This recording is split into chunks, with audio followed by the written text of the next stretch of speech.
Merci. Voilà. Bonjour. Bonjour. Eric. Laurent. Enchanté Laurent. Ah, il paraît, parce que des fois, mon cerveau, des fois, il paraît qu'il a présenté cette voiture il y a 2 ans. Je crois que c'est pas toi, c'est ton collègue. Ah, Brice. Salut Brice. Hein. Il avait une blouse blanche. Ah, il y avait une blouse. Ouais, c'est ça. Moi, je Non, me c'est souviens avec Eric. une blouse blanche. C'est ça. Non, Brice, on le salue, hein, c'est lui qui me remplace quand je suis absent. Et d'ailleurs, il est là aujourd'hui. Hein, j'ai proposé de présenter une voiture avec moi, mais bon, il est un peu fatigué, donc c'est pas grave. Et on remercie Brice hein, d'être mon suppléant quand je suis absent. Ce qui arrivera d'ailleurs pour l'électromobile au mois de février, je ne serai pas là, parce que les dates, à chaque fois, ne coïncident pas. Donc cette Mercedes, vous connaissez ce modèle? Ami public, vous connaissez? Ah, la Brice. Il est où le micro là? Ah, ça y est. Alors, voilà mon Acolyte. acolyte. Voilà, je ne suis pas fatigué, je suis feignant. Ah, d'accord. Donc tu es fatigué et feignant. On peut l'applaudir, hein, Brice? C'est lui qui me remplace. Il a dû présenter cette voiture il y a 2 ans, sans doute. Merci. Mais je te crois, c'est un micro, ça va marcher au principe. Allô? Voilà. Donc la Mercedes 230 SL. Pourquoi SL? Pourquoi? Léger. Ouais, c'est l'allemand en fait. C'est allemand. Sport, Elle veut dire léger. Et ça, elle est léger. Même si bon, le poids, je pense qu'il a une tonne 3. Une tonne 3, quand même, on peut dire que c'est léger. À l'époque, il y avait quand même le plus que léger. Voilà.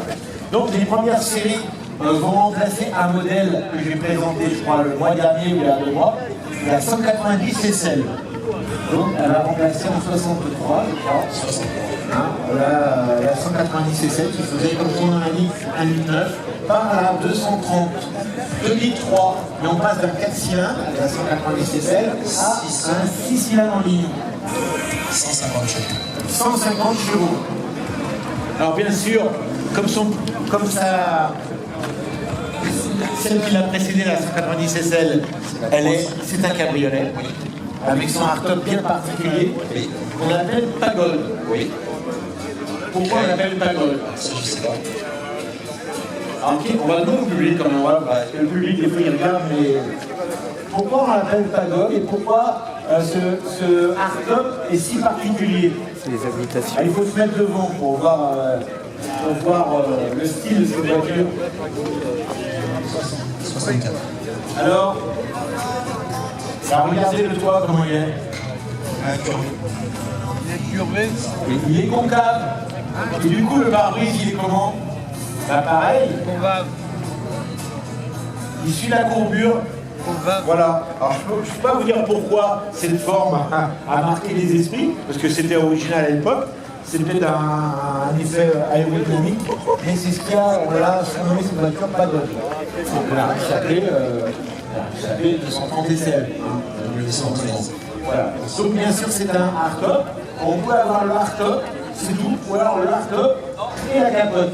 Celle-ci, il y a les deux. Il y a les deux, je l'ai mis ce matin. Ouais, tu l'as mis ce matin. Version Et certaines voitures n'avaient que le hardtop. C'était une option d'avoir les deux. J'ai la capote. Alors c'est un... Il n'est pas en polyester, en acier, et tout seul c'est impossible à soulever. Il faut être deux. Et même à deux, c'est pas léger. Parce que c'est du verre, c'est pas du plastique. Et donc une fois qu'il est mis, on va pas le rentrer la semaine suivante. C'est clair. On a compris? C'est compris. Donc là, tu l'as mis pour l'hiver. Voilà, exactement. L'hiver n'est pas arrivé, mais t'es prévoyant. D'accord. J'ai pas vu ta casquette. Elle est sympa. C'est bien. Ouais. Tu fais partie de la CO? Non. Mon fils. Ah, où il est? Ah, CO. Et derrière toi, tu es une représentante de la CO qui est à la table là-bas. C'est vrai pour le club AC. Allez, donc on revient à cette voiture. Alors le chiffre derrière 230 SL, donc on a dit hein, L pour léger, S pour sport léger. Et ça indique en fait, les 2 premiers chiffres indiquent quoi? On l'a dit tout à l'heure. La Ça cylindrée. indique la cylindrée. Chez Mercedes, on faisait comme ça à l'époque. Et donc cette voiture, elle va évoluer au niveau, voilà, problème ça siffle dans les baffes. Donc je vais rester là. Donc le chiffre indique, les deux premiers chiffres indiquent la cylindrée du moteur. Et ensuite, elle va évoluer en 250, très peu de temps. Toi, tu as la version la plus rare d'ailleurs, qui n'était pas très fiable d'ailleurs, ce 2 litres 5. Et ensuite, elle va évoluer en 280. Le modèle peut-être le plus vendu, jusqu'en 1971. Et là, elle va être remplacée par la 350. On a un modèle d'ailleurs qui est là, jaune, qui est là-bas. Hein, c'est le modèle suivant. Donc une belle carrière pour cette voiture. 8 ans. 8 ans. Alors, c'est un peu court peut-être, mais chez Mercedes, non, ça correspond. Elle s'est bien vendue. 50 000 exemplaires. 49 912. 49 000. 912. Elle a bien pris sa leçon quand même. 49 912 exemplaires. C'est un modèle qu'on trouve assez facilement. Et 19 145 en Allemagne. D'accord. T'as le chiffre comme ça, 40%. Et combien il en reste aujourd'hui? Ah, ça c'est plus dur. Ça, je sais pas. Ouais. Mais c'est une voiture qui a bien traversé le temps. Pourquoi? Parce que même si ces voitures-là à l'époque étaient au niveau de la corrosion pas très bien traitées, même pas du tout, voire. Mais quand même, les tôles étaient assez épaisses. Elles ont bien traversé le temps. C'est mieux que certaines italiennes. Ça c'est bien de le dire. J'adore les Italiens. Donc celle-ci, elle est de quelle année, tu m'as dit? 64. 64, on est dans les premières séries. Tout à fait. Voilà, ce moteur. Qui fait combien de chevaux d'ailleurs ce moteur? 150. 150 chevaux. 150 chevaux. Elle était donnée pour 200 kg. 200 km/h. Une tonne 3, tu disais, le poids. Ouais. D'accord. 280.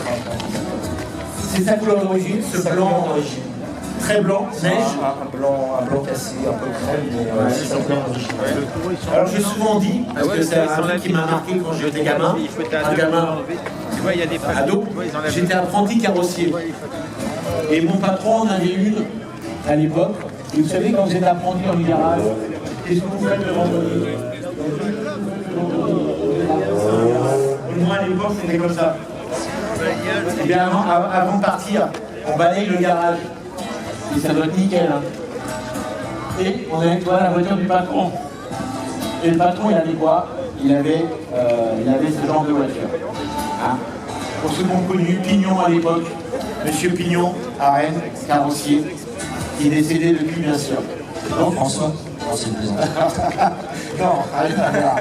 Donc voilà, donc cette voiture, je la connais sous toutes les coutures, parce que quand vous avez une voiture du patron, vous la lavez. Donc je la connais par cœur.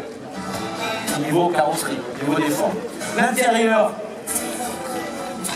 il est vraiment super. Alors à l'époque, il y avait plusieurs coloris à l'intérieur. Ici, on a un coloris, on va dire tabac.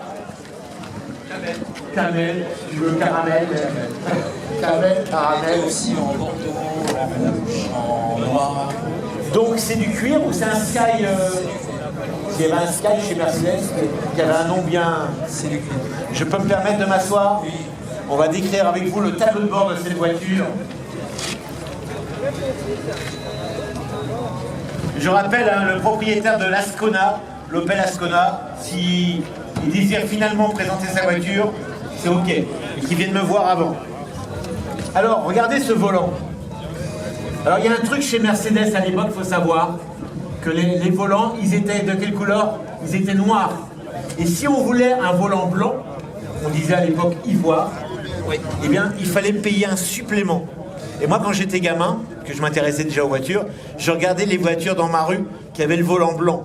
Et bien souvent, c'était des Mercedes. Les volants blancs étaient extrêmement rares, sauf sur les Dauphines, les 4 chevaux, il y en avait. Mais autrement, c'était assez peu courant. Et les Panhard, je crois. Et chez Mercedes, il fallait payer un supplément. Alors, on voit que c'est le volant d'origine, hein, pas de direction assistée. Donc, un grand volant. Puis vous savez que plus le volant est grand, moins la direction est dure. Plus le volant est petit, plus c'est dur de tourner. C'est pour ça qu'on mettait des grands volants à l'époque. Ça, vous savez ce que c'est. J'ai déjà dit sur notre Mercedes. C'est le klaxon. Le klaxon. Il faut mettre le contact, bien sûr. On a un tableau de bord qui est couleur carrosserie, en partie, tôle. Donc, si vous aviez une voiture grise, ça devait être gris, c'est noir. Hein. Si elle était noire, c'était noir. C'était en fonction du coloris extérieur. Dessus, bien sûr, on a une casquette assortie à la sellerie.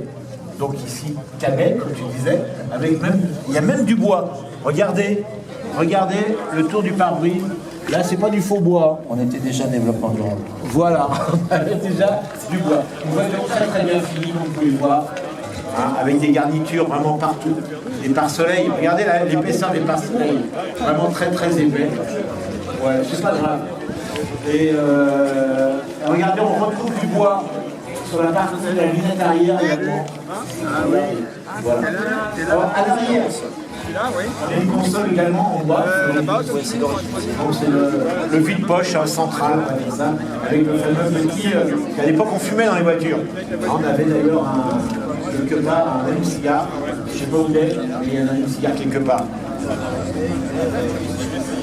Et ben voilà l'allume-cigare qui sert maintenant à brancher autre chose. Parce qu'on ne fume plus dans les voitures. Je pense. Ouais. Pareil, regardez le levier de vitesse, enfin la boule de levier de vitesse est assortie au volant. Donc ivoire également, avec bien sûr le nombre de vitesses, il y en a 4. Hein. À cette période, il y avait très peu de voitures à cette le levier de vitesse. Le frein main est particulier parce qu'il est coincé sous le siège. Regardez, presque à la verticale. Pour pas gêner, parce qu'on aurait pu le mettre là aussi, hein. Mais bon, pour pas avoir les mains baladeuses sur la passagère, chez Mercedes, on a préféré le mettre ici. Il est passé au pied. Ah ouais, c'est vrai que c'est les Mercedes. D'ailleurs, je vois qu'au pied, là, on a un passage du code phare. Hein, c'est ça, regardez, le petit bouton, le petit champignon ici, à la pointe de ma chaussure. C'est le passage en code phare. À l'époque, on passait le code phare au pied. Voilà, ça, c'est tout ce qu'on a perdu. Les voitures modernes, c'était assez sympa. Une très belle petite pendule. Alors, les compteurs sont ronds, mais sur la partie centrale, on trouve des manos rectangulaires. On va dire ça comme ça. D'ailleurs, sur les berlines, on a eu des versions comme ça entièrement verticales, avec un ruban qui changeait de couleur. Donc ça s'est perdu après dans les années suivantes. Les essuie-glaces, pendant longtemps, ça a été un amusement pour moi. Les essuie-glaces. Pourquoi? Parce que d'habitude, les essuie-glaces, ils font comment? Ils sont parallèles. Comme ça. Et bien là, ils font comment? Ils font comme ça.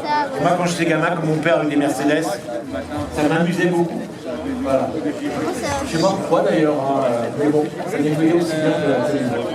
Voilà, l'intérieur donc très bel intérieur. Qui a dû être refait, je pense. Oui. Ça a été refait. Voilà. Et quel est le point de vente 2021. 2024 ans. D'accord. T'as beaucoup roulé, mec? Non. Non. Non. Tu connais son kilométrage d'origine parce qu'elle a 5 chiffres? Non. J'ai pas réussi à la voir. Tu n'as pas réussi à la voir? Non. Bon, c'est pas grave, elle est en très bon état. Si on passe au moteur maintenant. Oui. Ah, la tirette, oui. Ah, c'est celle-là? C'est au-dessus de non, c'est là. Ça va être pour un coup de détresse, je pense.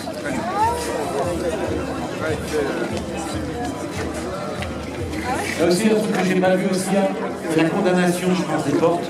Ici qu'on voit, là. Pas de filtre électrique encore à l'époque sur ces voitures. Là. Alors ce moteur, Mercedes, qu'on connaît à l'époque, hein, il avait un cache-culbuteur qui avait une forme assez spécifique. Et c'est un 6 cylindres qui est assez imposant. Oui. C'est vrai qu'on dirait pas c'est un 8 cylindres. Il est assez imposant. Hein, avec ce nez de cache-culbuteur qui cache bien sûr la chaîne de distribution. Avec, donc c'est un profil vraiment particulier et qu'on reconnaît entre mille. Donc on est encore, on est sur une version ici, donc injection. Injection. Hein, donc on peut le voir là. Si vous avez des notions de mécanique quand même, vous avez la pompe injection qui est ici sur le côté. Un peu capricieuse des fois. Un peu capricieuse. Ouais. C'est du Bosch. Ouais, c'est du Bosch. Ouais. C'est du Bosch. Voilà. Je l'ai faite en reconditionnement, mais elle est un peu capricieuse. Elle est un peu capricieuse. Ouais. Elle aime pas elle aime pas le ralenti. Et quand il fait chaud. Bien sûr, c'est une pompe à injection mécanique. Hein. C'est pas électronique comme aujourd'hui. Il n'y a pas d'électronique du tout dans cette voiture. Non. On demande Serge à l'accueil. Serge à l'accueil. Serge, je demandais à l'accueil, s'il te plaît. Le propriétaire de la Scona, j'ai entendu. Le propriétaire de la Scona. Le propriétaire, on prendrait une autre voiture. Mais c'est de ma faute. Les roues, le fameux enjoliveur, Ouais. enjoliveur Mercedes, ça va évoluer sur les versions suivantes avec un enjoliveur extérieur différent de celui-ci à jouer, je crois. Les phares, alors ça s'appelle, je crois, du Megalux, c'est ça? Megalux, le type de phare. Alors, à l'époque, les premières voitures à avoir des phares comme ça, c'était les Facel Vega. Et Mercedes n'emboîtait pas parce que c'était très original. Vous savez qu'à l'époque, les phares étaient ronds. Et c'est vrai qu'avec cette voiture, ça a marqué les esprits. D'ailleurs, sur les berlines, en haut de gamme, on avait le même style, pas les mêmes, mais le même style de phare. Et la calandre. Vous savez que sur les coupés des cabriolets de l'époque, il n'y a pas la calandre haute, mais la calandre horizontale. Alors on regarde le style de la voiture, le coffre arrière, je ne sais pas si on peut l'ouvrir.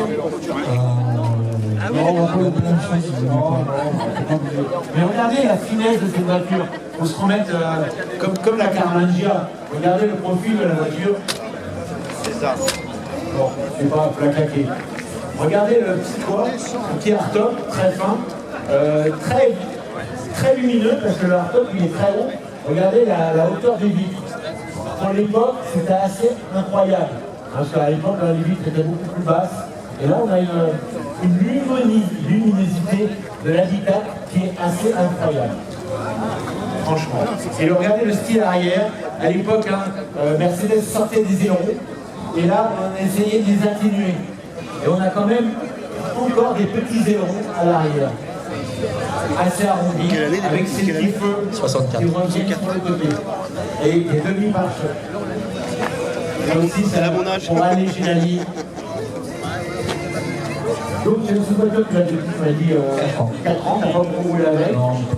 La même question que tout à l'heure à celle qui nous précédait. Pourquoi on achète ce genre de voiture? Par rapport à quelque chose qu'on a connu dans son enfance? Alors j'avais un cousin qui en avait acheté une. Mon papa était mécanicien et il est resté plusieurs semaines dans le garage de mon papa et il a refait. T'avais quel âge à l'époque? J'avais 10 ans. Ouais. Et ça t'a marqué? Ah, ça m'a marqué. C'est pas courant à l'époque? Non, c'est pas courant. Alors, celle de mon cousin était grise avec l'intérieur rouge, bordeaux. D'accord. Et donc, alors le moteur m'avait marqué. En fait, ce bruit de 6 cylindres en ligne, j'étais fan absolu. Et voilà. Et donc, comme quoi. C'est pour ça que je pose sur la. Enfin, j'essaie de poser la question aux gens. Pourquoi on achète un modèle de voiture bien précis? C'est parce qu'on a souvent des souvenirs d'un oncle ou de quelqu'un de la famille qui a eu ce modèle. Et ça a été gravé. J'ai 2 cousins et chacun en a. Aujourd'hui, ce genre de voiture, c'est pas donné. Non, La cote est assez élevée. 65 ou 70 euros.